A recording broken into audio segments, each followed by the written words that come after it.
आइए स्टूडेंट्स, आप लोग फर्स्ट चैप्टर पोएट्री का पढ़ चुके हैं, character of a happy life.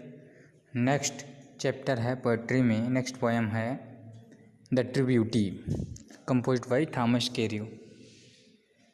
The true beauty है वास्तविक सौंदर्य, सच्ची सुंदरता, थॉमस कैरियो के द्वारा लिखी गई है। सेकंड पोएम है, आइए। He that loves a rosy cheek or a coral lip admires, or from star-like eyes doth seek fuel to maintain his fires, as old time makes these decay. So his flames must waste away.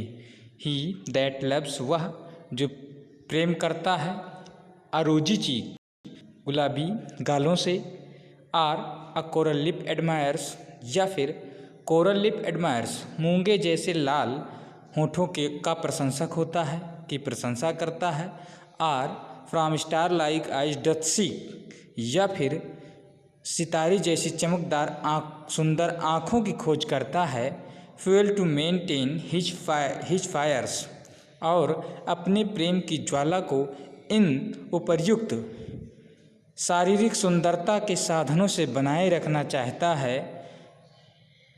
As old time makes this decay, तो ये होता क्या है कि as old time, बुढ़ापे के समय में, मेक्स दिस डिके, ये सब डिके हो जाते हैं, डिस्ट्रॉय हो जाते हैं, विनाश हो जाता है। So his flames must waste away, इसलिए उसकी प्रेम की ज्वाला मस्ट वेस्ट अवे, निश्चित रूप से वेस्ट हो जाएगी, बेकार हो जाएगी, नष्ट हो जाएगी। ऐसा व्यक्ति जो फिजिकल ब्यूटी को यानी शारीरिक सौंदर्य से प्रेम करता है, किसी भी महिला के शारीरिक सौंदर्य से प्रेम करता है, तो उसका प्रेम बुढ़ापी में, वृद्धावस्था में नष्ट हो जाता है। वो सच्चा सौंदर्य नहीं है। आइए मीनिंग्स लिख लीजिए आप लोग। ये वर्ड मीनिंग है रोजी चीक यानी रेड लाइक्स रोज, रेड चीक्स लाइक रोज। फिर कोरल लिप है यानी मूंगे जैसे लाल होंठ यानी लिप्स लाइक कोरल। एडमायर्स यानी प्रशंसा करता है, प्रेजेज। डथ यानी डज करता है, सीक फ्यूल प्रेरणा खोजता है, find inspirations. Maintain to keep on यानी बनाए रखना, फायर प्रेम की भावना, passion for love. Old time यानी बुढ़ापा, ओल्ड एज। डिके यानी नष्ट करना, to destroy.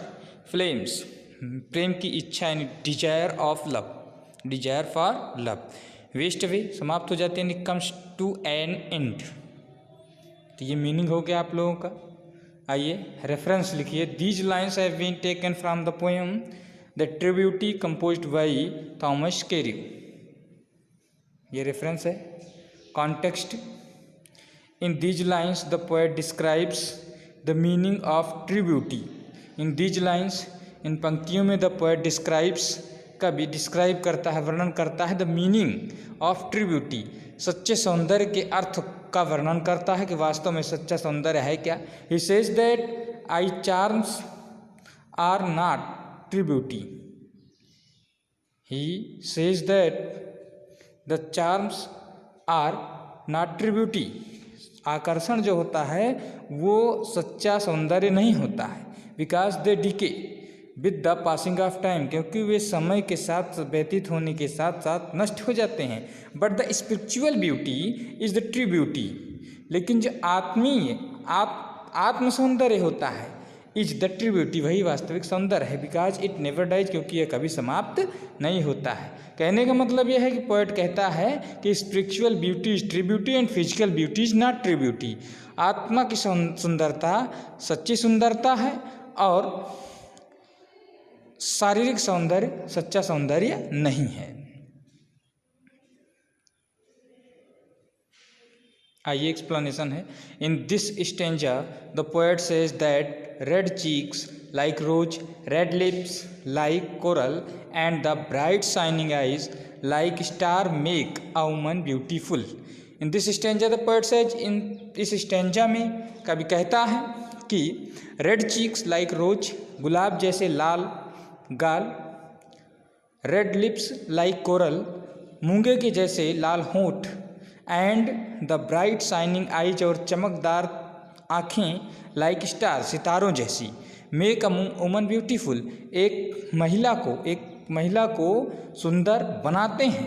But the physical charms are temporary, लेकिन ये जो फिजिकल चार्म है, ये शारीरिक आकर्षण, शारीरिक सौंदर्य है, ये टेम्परेरी है, अस्थायी है। दे डाई, वे खत्म हो जाते हैं with the passage of time, समय बीतने के साथ साथ।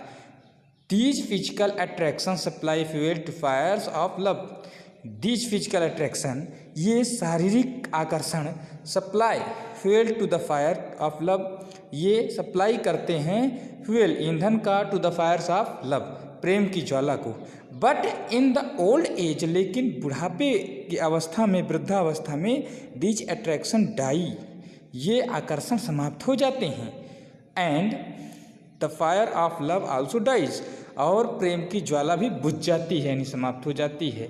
सो a man should not be attracted by the physical beauty, इसलिए मनुष्य को, आदमी को, शुड नॉट बी अट्रैक्टेड, आकर्षित नहीं होना चाहिए, बाय द फिजिकल ब्यूटी, शारीरिक सौंदर्य से आकर्षित नहीं होना चाहिए, ऑफ अ वुमन, एक महिला के शारीरिक सौंदर्य पे आकर्षित नहीं होना चाहिए। But he should seek love in virtue of woman, बल्कि उसको उस महिला के गुणों की खोज करना चाहिए। सीक लव इन वर्च्यू, उसके गुणों से प्यार खोजना चाहिए, उसके अंदर गुण खोजना चाहिए।